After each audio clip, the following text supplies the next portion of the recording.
Oh, that's right. We are going to be recording this. Of course, your cameras are off, so that should be fine, I hope. Let me know if not. But we want to post this afterwards so you can rewatch it as many times as you like. Okay, so what is eButterfly? So if we can describe eButterfly in just a few words, we can say it's a community science initiative to report, organize, and access information about butterflies globally. So we gather information that you guys go out, and you are the eyes on the ground of eButterfly. You capture all of this photos, reports, whatnot, submit it to eButterfly, and through that, then we can submit that information through checklists and photos to the scientific community. So that will provide a lot of information to scientists to do lots of interesting analysis that are really important. Butterflies are a great indicator for landscape phenomena such as climate change, for example. So they are a really good indicator of what is happening all over the world. So that is the main purpose. But on the other hand, it actually helps as a community. We want to build a butterflying community where people can interact, can learn from other experts, so we can actually foster that feeling of greatness when you go out in the field and you find just your lifer butterfly around. So that is basically what we can say is eButterfly.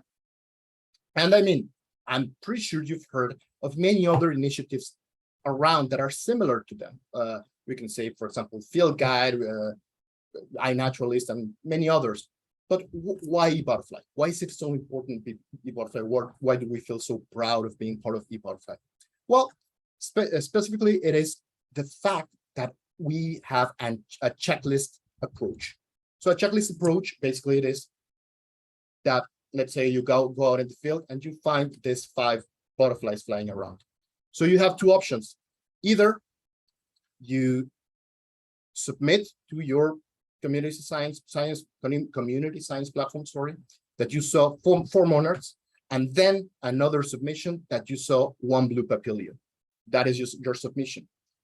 That is what we call a presence-only approach. So many other initiatives do it like that. On the other hand, we do it as a checklist. So we make a package called a checklist where we say, we saw 4 monarchs, 1 blue papilio, over this amount of time or this distance, which gives like an effort that you put in finding these butterflies, and create this checklist. So if you think about it, it's not the same that you found those 4 monarchs and 1 papilio in maybe 5 minutes, or if you saw them in 5 hours. It's different. It tells a very different story, but you cannot see that different story by the approach below, the blue one. But the checklist approach does tell that story. So in short, the data usability for scientists, and in the end, that is what we want, to use that data to protect butterflies and ecology all over. Well, it is way more usable, the observations that you submit to eButterfly, than to many other platforms. So that is important to know and to keep in mind, and that is why we are so proud of being part of eButterfly. So what is eButterfly per se, the platform? So when you sign into eButterfly, www.e-butterfly.org, you will, if you are a user, well, you will you already have your account. If not, then you get your account. It's super easy. You just put your email and you're good to go. Here I already have my username and my password, so I sign in. So the first thing that you will see, especially the ones that already are acquainted with eButterfly, is that even though it is fairly similar to our previous version of the platform, you will notice that it's crazy fast. It is really, really powerful now, the way it processes that data, and it just feels more smooth. So that is a pleasure to be working with. So this is the first thing that you find. It is the home page. Here you will see some general stats of the site. For example, what are the submissions that we have so far? You can click around here if the stats you want them for just the year or the month, or since ever. You have latest news. Of course, the latest news today is that eButterfly 6 is out here. So you will see here the post, and we will post here any number of things that you can think of, like a webinar, things about the mono population, so on and so forth. Scroll below, you will see top observers of the month. So you can have here like a healthy competition between observers of what is happening around, who is actually submitting more photos, more checklists, more species. At the moment, this is site-wide, but soon we will be doing that by states. So you can access and see which is the best, who has submitted more photos per month, for example. You will be able to do that fairly soon. At the moment, that is site-wide, but still it's very interesting to check out. Now, oh, sorry. I went back to the presentation. Let me just close it. There you go. Then below, one very interesting thing about eButterfly, of course, is the photos. Butterflies are beautiful. So it is very nice to have access to the latest photos and to see what's being submitted. All of this actually has been submitted today. All of these observations that you see here. You can click on them and see them in more detail and see other observations. And of course, you can download a photo if you want, respecting the copyright, of course, but you can download those pictures. Now, how do you submit to eButterfly? So let's say you go out in the field, you see some butterflies, you build your checklist. That soon, by the way, you will be able to build that checklist on our mobile app. Will be out fairly soon, so keep tuned for that. But at the moment, you just build your checklist, take note of what are you looking, what did you see, and then you click here. This upper part is what we call the main menu. So this main menu, the first thing that you see is about. So you will see general things like our team and latest news, how to cite, what is our advisory committee, so on and so forth. I'm going to skip that for the moment, just for time, for keeping it short. But the second one is submit. So that is where you want to go when you want to submit. Everything circles around this second option, submit. So if you click on it, let's click on it. First thing that you will see is the map of the world. You will be able to submit butterflies from all over the world in just a few days. We're just finalizing some last details for our global taxonomy. At the moment, you can submit from all over North America, Central America, and the Caribbean. And soon you will be able to do it all over. But here, let's say that I saw a butterfly. Let's say I saw one here in Vancouver. So you can just zoom in, click, and let's say I saw it on Stanley Park. So you can click there, and if you see, all my geolocation is being auto-filled here. So I already have here my geolocation, all the important information about it, and you're good to go. If you don't want to use the map still directly, you can also do it by typing in it. So let's say, for example, I saw something in Mexico City. So you just type Mexico City, and it will take you to Mexico City. And from here, you can fine tune where was your observation. Maybe it was here in Las Canoas, or who knows. I'll do it Stanley Park because I like that place. So my submission is here in Stanley Park. Okay, let's say it was exactly on this part of Beaver Lake. So next thing, you can assign a name. You should assign a name to your location. Now, keep in mind, this name, it is for you. This name, it is how you will recognize it. So I'll put it something recognizable for me, Beaver Lake. Okay. Now, a new addition that we made is that now you can access your previous locations right from here. And you can do it in two ways. One, that is a bit more similar to how it was before, by clicking on this box here that says show my locations. You get here a list of all your current locations, well, all the marks of all of your locations, and you can click on them. And if you see, as soon as I click on one of my locations, here it autofills. That is one. The other one is by clicking this other tab that says my recent locations. And here you have a list of your latest locations. And just by typing you can find other locations as long as you name the name of that location. Anyway, but again, well, let's say I want to submit to this specific checklist, side roads of Coquihalla Highway in British Columbia. Okay, let's go. This is step one, what we call step one, where the geographic location is entered. So second one, this is step two. Here is how did you watch those butterflies and when? So first, the left side is how. What kind of survey did you do? It can be incidental, meaning that you were just walking around and you saw a cabbage white flying. You don't know maybe exactly how many meters you walked until you found it, or how much time you were looking for it. So incidental is for you. But as much as possible, you want to use these other ones here. You will see its definition down here. For example, traveling survey, a specific distance. Area survey, a specific area. So you know you walked maybe 1 square kilometer looking for butterflies. Then you click area survey. Time count, historical, and then a new addition that we made, and this is quite useful, especially now that we are going global. If you click other, you get here a drop down, and you have some other not so common checklist types. For example, bait trap.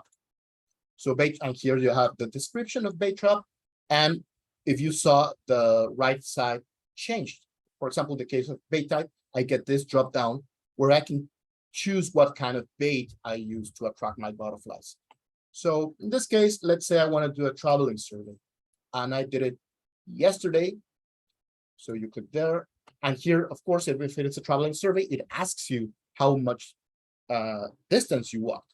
Now, a new addition, and people were asking us all over about for this one, is that now you can do it on imperial and decimal units. So you have to select here your unit, meters or miles. So let's say I walk 2 miles, kind of long walk, and then here I did it maybe at 11 a.m. super hot, and I did it maybe for 90 minutes. You can click here your party size. Quick note, whenever you see this little exclamation mark here, if you click it, it can give you some information of what is the meaning of that particular thing. In this case, is how many people were along with you. And if some of those people are actually from users of eButterfly, you can share that checklist with them. So that checklist will get copied to their specific to their profiles. So let's say I went with Kent. So I just type his username, select him here. Already, whenever I submit this will go to Kent. I will not bother him, so let's just delete it. Here you can put some remarks. It was very hot, for example. Very, well, without typos. It was very hot. Cool. So let's move to the next one, the important one, the third step, where you actually say what were those butterflies that you saw, the species of those butterflies. Now, here, if you don't know the species of the butterfly, don't worry. You can submit it just like that. Let's say I saw something that was just flying by, but I got no idea what it was. I just know it was a butterfly. Okay. So here, if you click add species, that is the first way to go. We'll open what we call a card. Okay. I know that it was one butterfly that I got no idea what it was. So here you can just type butterfly. Well, actually, it's the scientific name. Lepidoptera, and will see here butterfly or moth. So you can submit it like that. And of course, if you submitted a picture, people can help you and tell you, oh, you know what, I think that is a swallowtail. Okay, so they can start fine-tuning that observation. We'll go into that in a second. The other thing that you could do, maybe I did take a photo of it, but I don't know what it is. Well, now let's see. If you click add image, then here you can either drag and drop a photo that you took, or just click on it and we'll open your folder. And let's say I saw this little guy here, but I have no idea what is it. Okay, let's just confirm. And here comes one of the very nice features that we are presenting today, which is called eButterfly AI. AI stands for artificial intelligence, and it is a machine learning algorithm that reads your image analyzes it, and suggests what that species could be. So in order to activate eButterfly AI, you can do it in two ways. I'm going to show you one right now, which is by clicking this icon down here, the purple one. In general, we will be using this purple color anywhere on the site whenever eButterfly AI has something to do. But let's click on it. So eButterfly AI. So it opened this new pop-up window. And if you just click predict,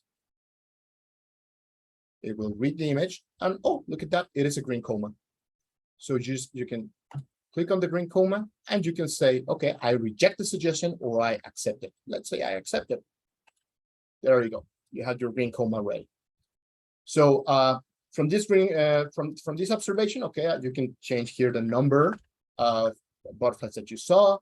You can change the life stage if they were egg, caterpillars, pupae, data usage. This is important if you saw a sensitive species, or maybe it's your backyard and you don't know, you don't want people to know where is your backyard. You can click sensitive or confidential. Sensitive, it will blur out a little bit your geolocation, and confidential, it will totally not show the geolocation of your observation. So you can be sure that that people will not go to that specific location. If you want to give more information, just click here on expand to enter count, and you can say, okay, how many were male, how many were female, blah, blah, blah. And of course, you can put some other field notes, maybe what flowers were around, maybe what was the specific temperature, what the butterfly was doing, so on and so forth. Okay, so that is one way to go. This is one card, is what we call them. The other one is that you might want to start right out from the back with eButterfly AI. For that, you use this second button, add image to automatically recognize species. So if you click on it, you will get this pop-up. Again, choose file, and now let's see this guy. So let's predict it, and it's basically the same. So it will predict it. It will tell you, in this case, I'm pretty sure it's a brown elephant. A pine elephant. Oh, sorry. Pine elephant. And if you accept the suggestion, it will load a new card with already the name filled in. Again, you can put it here. Let's say this is also important. I received many mails sometimes with people that, hey, I'm stuck. I cannot keep going.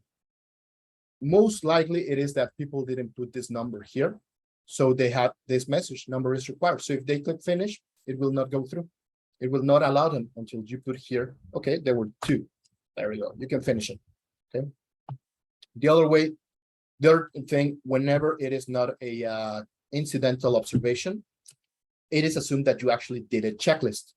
So we are asking you here if this checklist was of all the butterflies that you saw, or if it is what we call an incomplete checklist. Maybe there were some other, but are still, you will submit them later, or maybe you didn't do the whole survey at once. So let's say, yes, it was a checklist for all butterflies.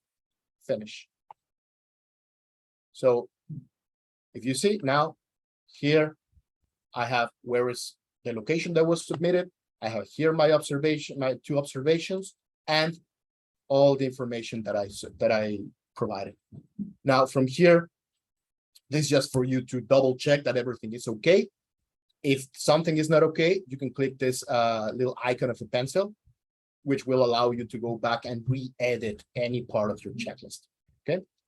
Now, so that is basically what is the submission process, which is the core of our page. Luckily, it's been quite successful, and we have more than 500,000 observations that have gone through this process. Now, but if you see, right now it's like, okay, but no one actually vetted my observation. What if I put here maybe that this was a monarch? Of course, it was not. Who's going to tell me that I'm wrong? Well, that is when the community comes across. That is when the community will actually play a role here. So the next part of the page is what we call identify. So keep in mind here, when I just submitted, this is in yellow and says it needs ID. Okay. Let's put a pin on that and you'll see why in a second.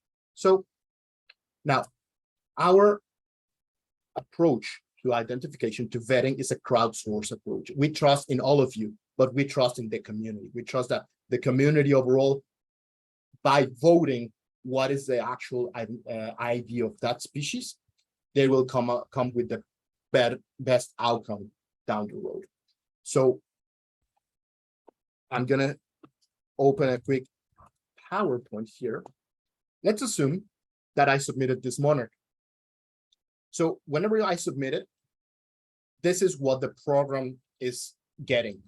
That you submitted a monarch, but still needs ID. The program is assuming that only you think that that is a monarch, and it will be waiting for somebody else to come in and identify if it is a monarch or not. So let's say a second person comes in and they vote, oh yeah, I agree, this was a monarch. So more than 2/3 of the people voting on that specific ID agreed that it was a monarch. So it surpassed this threshold. So there you go, gets marked with green as identified. But let's say that second person, instead of voting that it was a monarch, that person says, you know, I think that is not a monarch, maybe it is a queen, a Danaeus gallicus.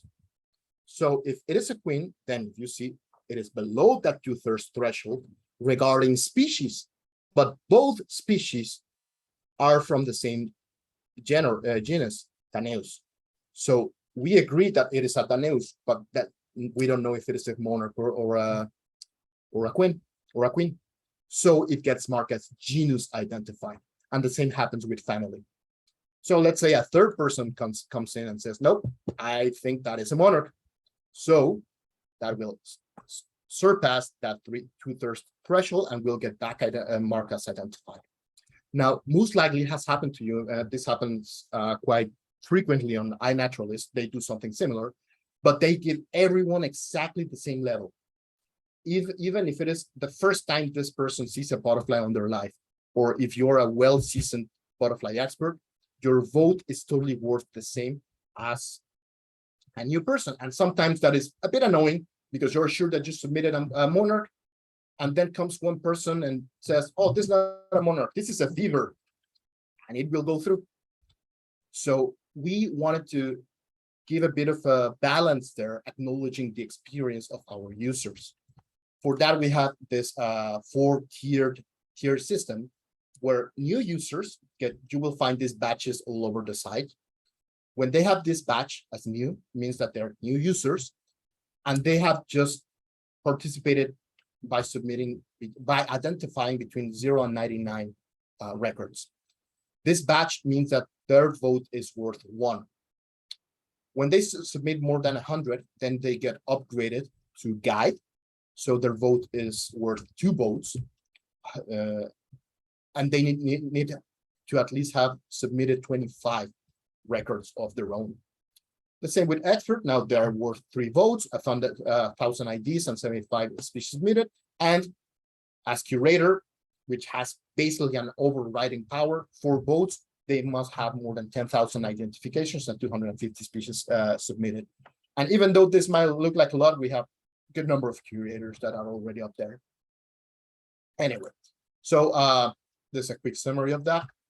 So let's go back. Where do you see identify? Okay, identify is the 4th item on our menu. So if you click it,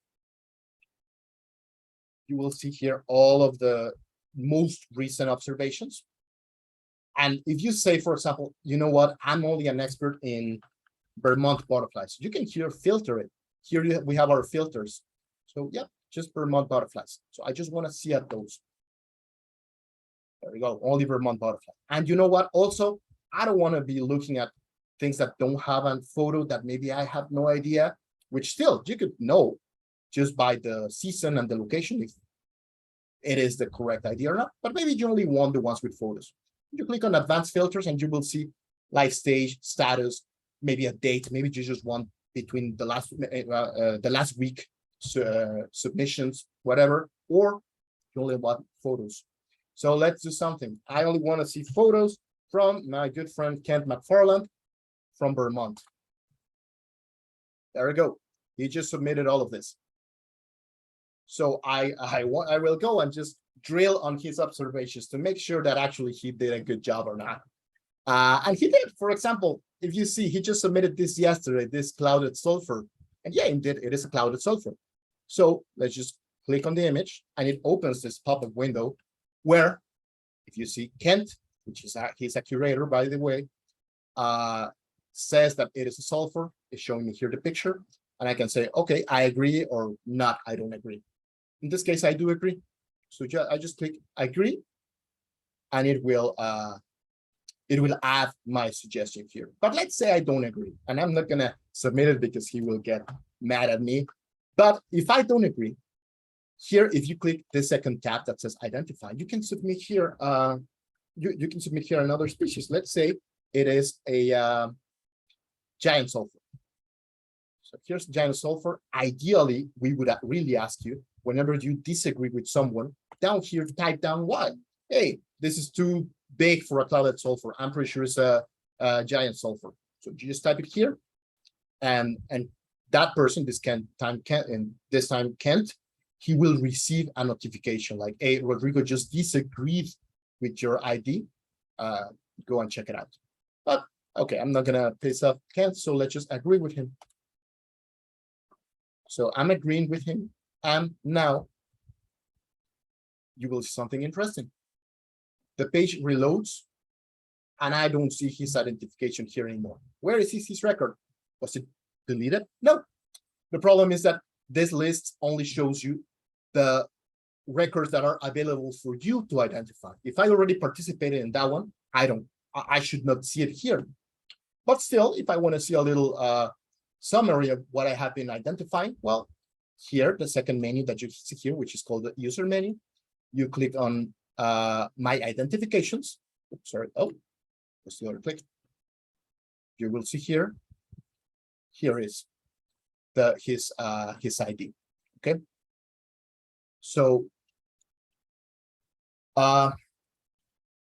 so that is basically how this works. And there are some very, very interesting that have like 10 or 15 different rows of people participating, like, oh no, it is this, it is that. So it is very interesting. So that is basically what identify is. Again, you can filter for as many things as you want. And using those same filters, then you might not want to actually identify, but want to know what is flying around in your area. That is why we have this other one that is called Explore. So this Explore here will show you everything that is on our database. So here you can explore our database, and you can explore it in 3 ways. Explore the species that we have submitted. So far we have recorded at least one observation from 1,100 species. You can explore it by checklists. So we have submitted all of these checklists, 112,000 checklists, or by observation.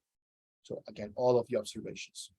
So let's say I want to see it by checklist.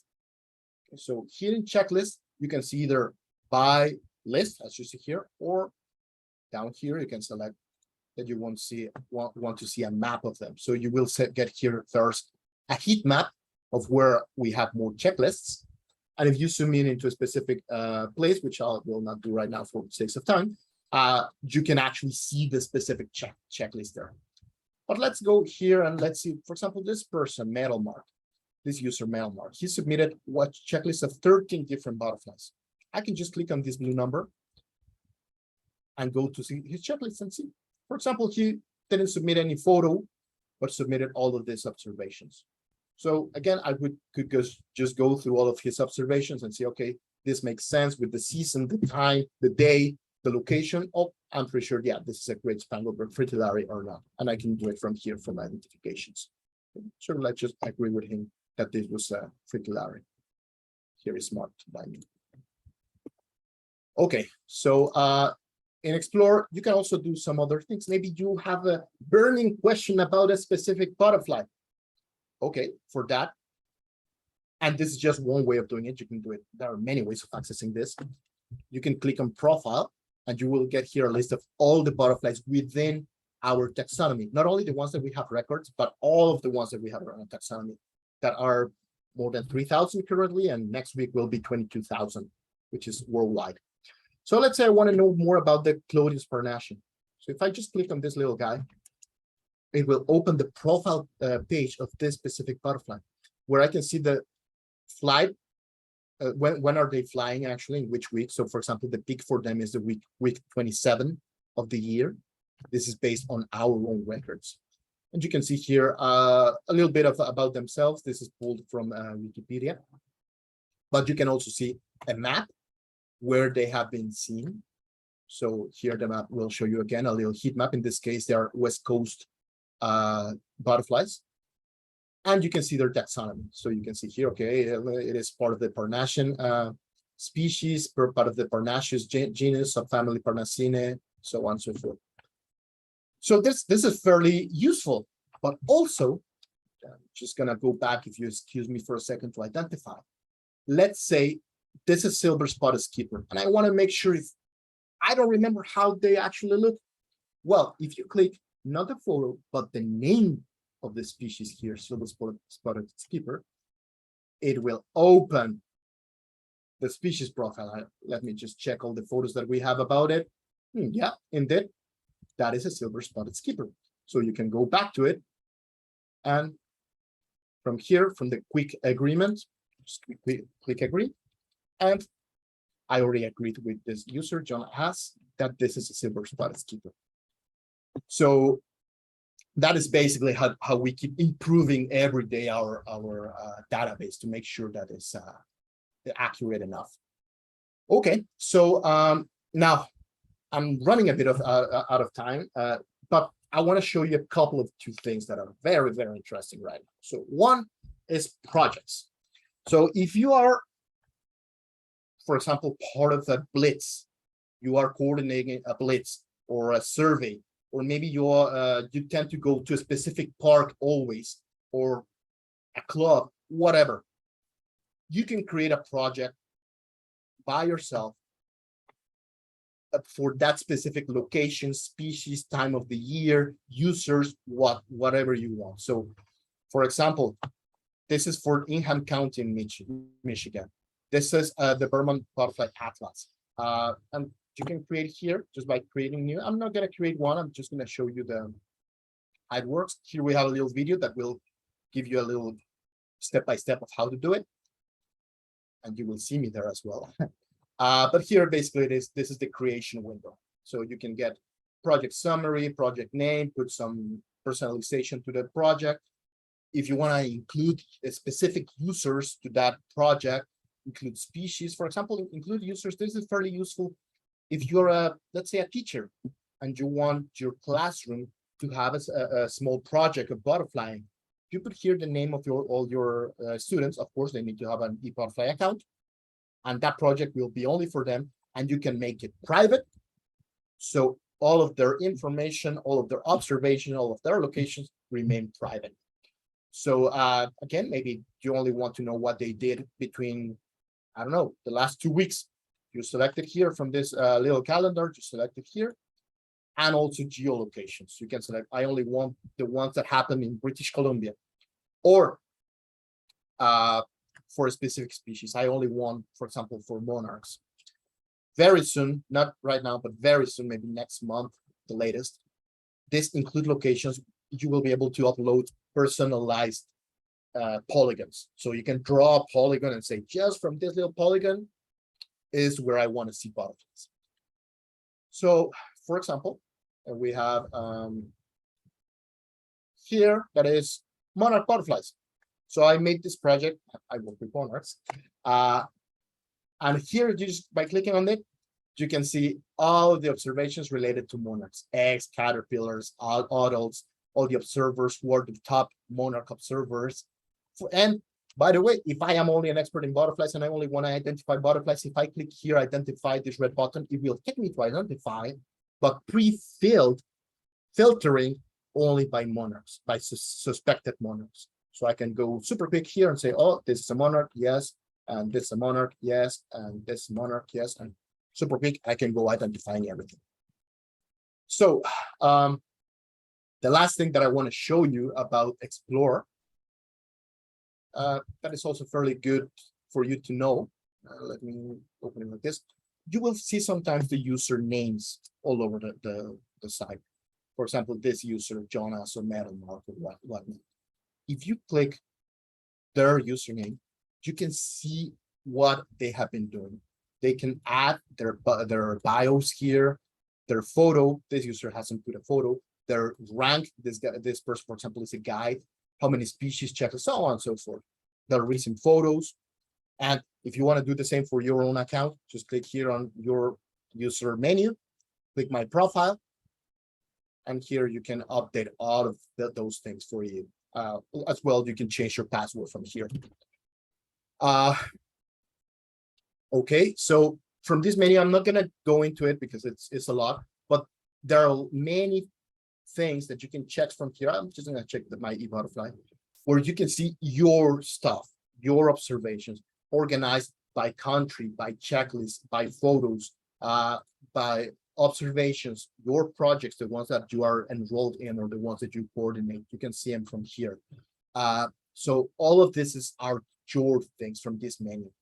And whenever you have for example, someone agreed or disagreed with one of your identifications, then you have these two buttons here, these icons. The first one is notifications, the notifications panel.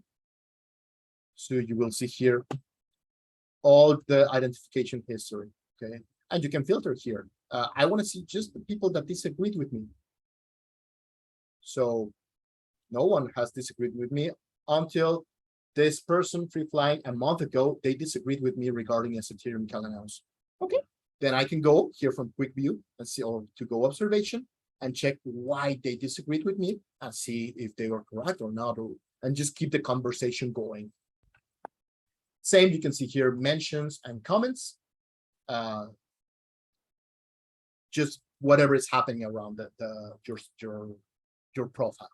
Now, one thing that we implemented here that we didn't have in their previous version is that it was kind of weird how to reset your bell. This number would just keep adding up, and it was kind of hard to reset it. Now we have this clear all, so just by clicking it, this number will go back to 0.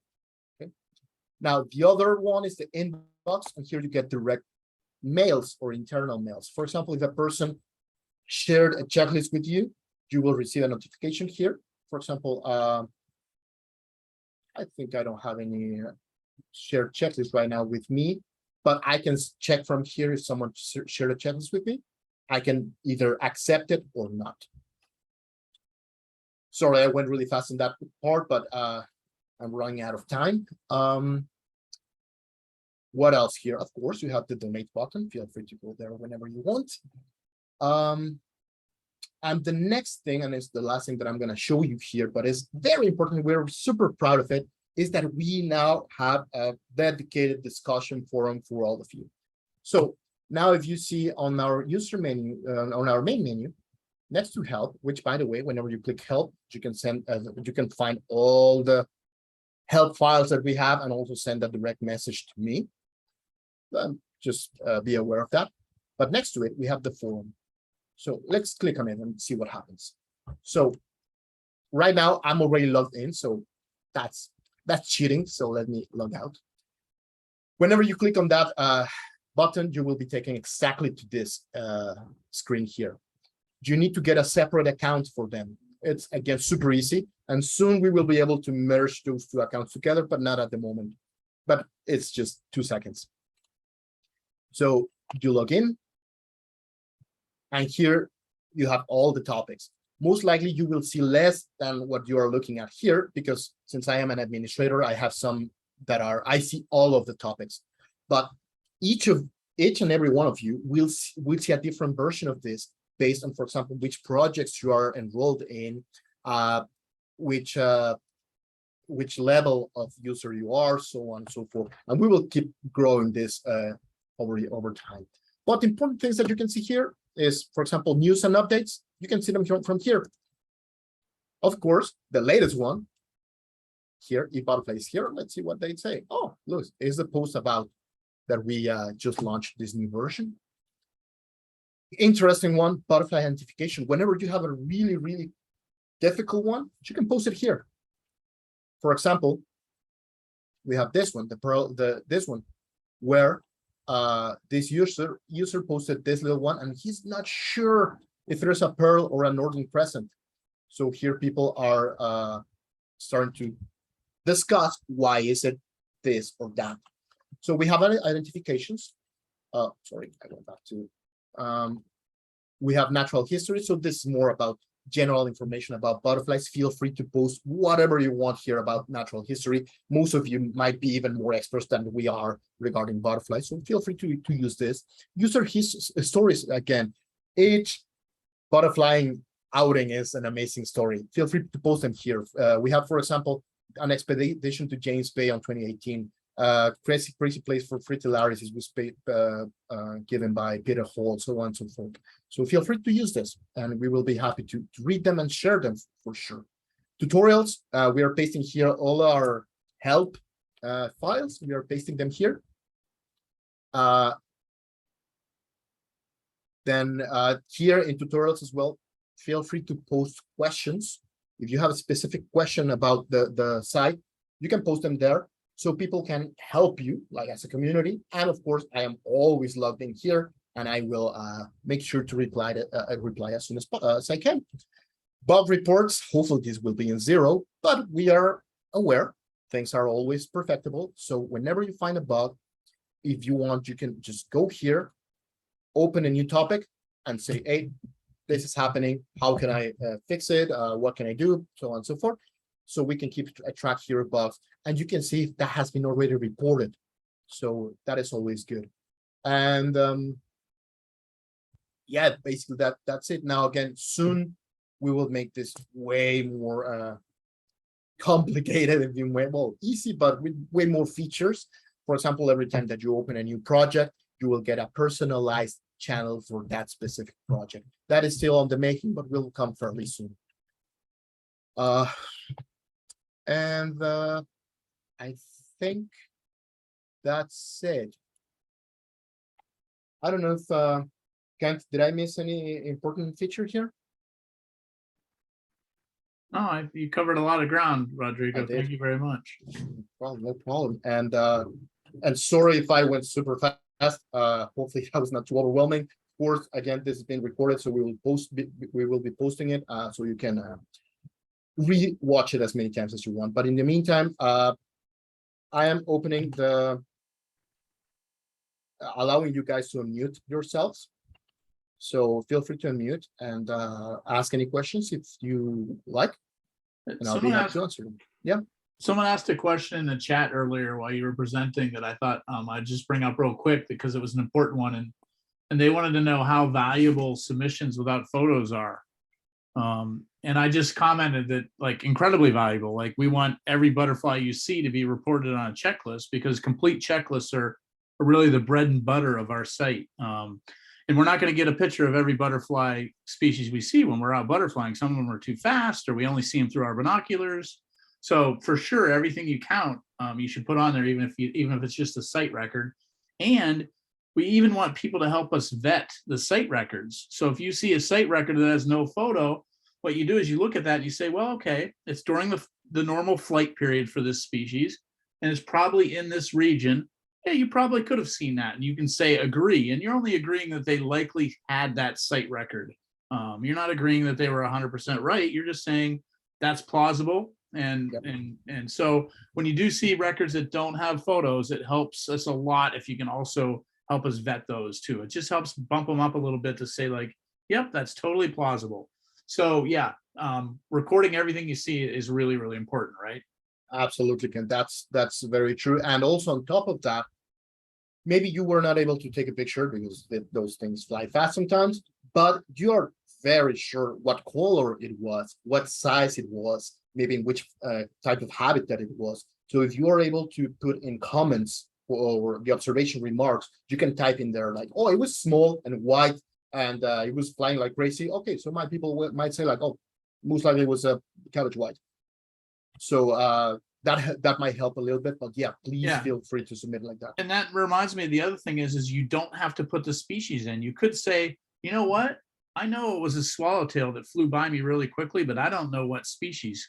You can actually just put in the genus and say, I saw 3 of 3 swallowtails, but they were so fast I couldn't ID them. At least we have it in there that there were some swallowtails present during your checklist. So putting stuff in at the genus level, and sometimes, you know, you might even have to put it at the family level, but recording that you actually saw butterflies there is always important. Don't ignore them. Always add them to your checklist. Exactly. Now, one thing I'm seeing Mike Perrin is asking, will there be a hotspot feature to avoid many individual pins at one popular butterfly spot? So that is a very interesting point, and for sure we are discussing it.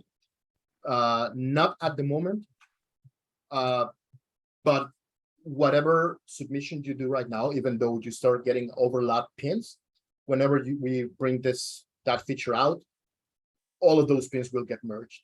So don't worry about that. You can still submit as is, and we can it can be upgraded afterwards. You know, that comes from you know, that for those of us that do a lot of eBirding, which I do a lot of it, you know, eBird has hotspots, so it's an eBird feature. And you know, having worked on eBird a long time using Vermont eBird, you know, it's always been a good and a bad having hotspots in eBird, because sometimes people overly bin things into the hotspot site, and you lose some of the spatial information of where you actually were. Especially with butterflies, you might be, you know, overly putting stuff in hotspots. And so we've talked about sort of modifying that a little bit and having the ability for people to draw a polygon on a map to get information from inside their polygon of what was seen there and things like that. So actually creating your own sort of quote unquote hotspot or your own informational spot that Exactly. way. So it might be a little bit different when we do it. Actually, a good thing that you're bringing that up, Kent, and just complete it. There's another feature that we are not even talking about it right now, but we will deploy fairly soon, that is called EBLabs. Now, EBLabs, it is a subdomain that we are providing so scientists can upload their specific analysis and apps and things like that that use our data. So, for example, there is one right now where you can, and yeah, you will see it fairly soon up there, the EBLabs, but I will show it to you, where you can actually draw that polygon that Kent is saying. I'm gonna just share my screen really quick. So, for example, for this one, I want to see, let's zoom in. Again, I like Vancouver, so let's see it here. I want to see what is the actual checklist around Vancouver. And even, I don't want to know about these weeks. I want to just see what is flying between the 14th and 30th week. So I can draw a polygon around it.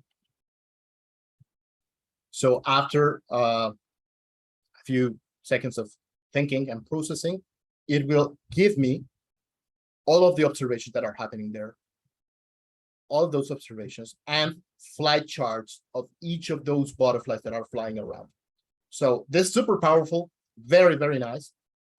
Again, this is developed by scientists, so it's not it is not part of the core eButterfly, but will be on this subdomain called EBLabs. So stay tuned for that. Hopefully that answers your question.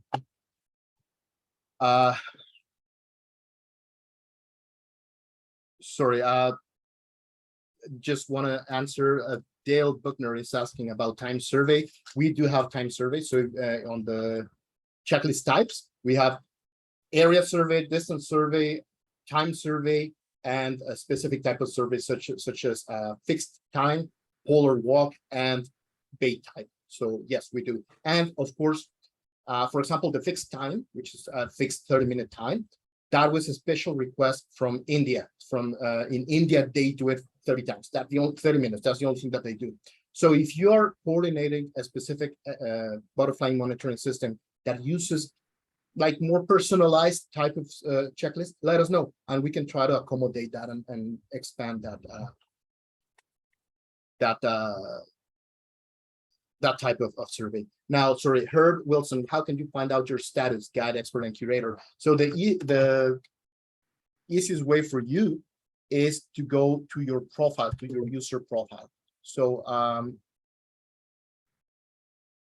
wait, let me go here. Well, you know, yeah, right. You should see it when you go to your user profile, but actually that is missing right now here. So I'm making a note there. So when you go to your user profile, you will see there your icon. That should be fixed fairly soon. Don't worry. The butterfly icon. Okay. Sorry about that, Herb, but it's going to be fixed fairly soon.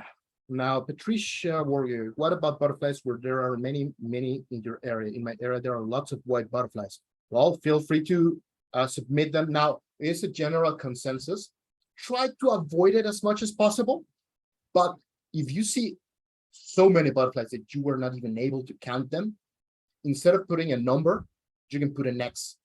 That means I have no idea how many there were, but there were a lot. That is way better. There are some people that put 1 million. Don't do that. It's either a specific number or an X, and that's fine. No problem. Okay. Of course, if for example, on your comments below, you put the X, and the comments below you put like maybe it was something around 700, but I have no idea. Well, that gives us a ballpark estimate, so that's fine. Okay, I see a bit more quiet the chat room, so hopefully you guys have more questions. Okay, if in the meantime, if you see here on my, I have here my email, e.butterfly.help@gmail.com. Please send me as many emails as you want regarding eButterfly. I'm always happy to help you, troubleshooting you, trying to accommodate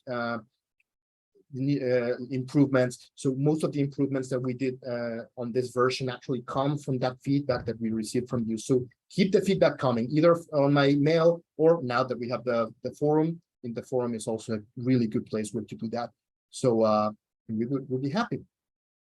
Janet, status of a mobile app. So the mobile app is, I would say 85% done. So the last note that we received from our developer is that it should be ready to test in about a month or so. We don't want to rush it. We want to have to nail it perfectly the first time. It's going to be simple. It's not going to have the full features of eButterfly. It's just going to be checklisting, but app that you will be just tapping whatever species you see and just submit your checklist. But it's going to be out fairly soon. Now, word of advice, at the moment, it will come only as iOS for Apple, for iPhone. After that, we'll start working on Android. It might take a few more months, but we are definitely getting there. What should I do with monarch observations a few days ago, says Patricia? Well, feel free to submit them. So if you go to submit, check your location on step 1. Step 2, check incidental observations because you don't have the actual time that you were watching the butterflies, I suppose. And just select next and type monarch. Again, if you don't have the picture, don't worry, just type monarch and you're good to go, no problem. Of course, right now is a really good season for monarchs, so I'm sure it will be vetted fairly soon, even though it has no pictures. And thanks a lot, Herb. This version looks great. Thanks a lot. Yeah, it's been I mean, it's not only us, although our team is fairly small. Sometimes people think that we are like a huge enterprise. We are a small team, but we are doing lots of work to try to keep you guys entertained for sure and helping butterflies out in the end. Just backing up real quick about that monarch a few days ago. Don't forget, like if you have observations in your notebook or scraps of paper in a shoebox, they could be 20 years old. You're welcome to enter them and catch up on eButterfly, especially in the winter months. If you're in the north and there's no butterflies flying, it gives you something to do. I'm still entering old data from years and years and years ago out of my notebooks. And so it doesn't really matter how old they are. It's great stuff to put into eButterfly. And actually, for those observations that happened before, maybe you don't have, your data is quite incomplete. One of the types of service that you will see is called historical observation. So you can use that one, and you will see actually if you start exploring and you check what is the oldest record that we have records from 1891, like 1891, which are from a museum. So you can for sure submit the ones that happened a few weeks ago. Don't worry.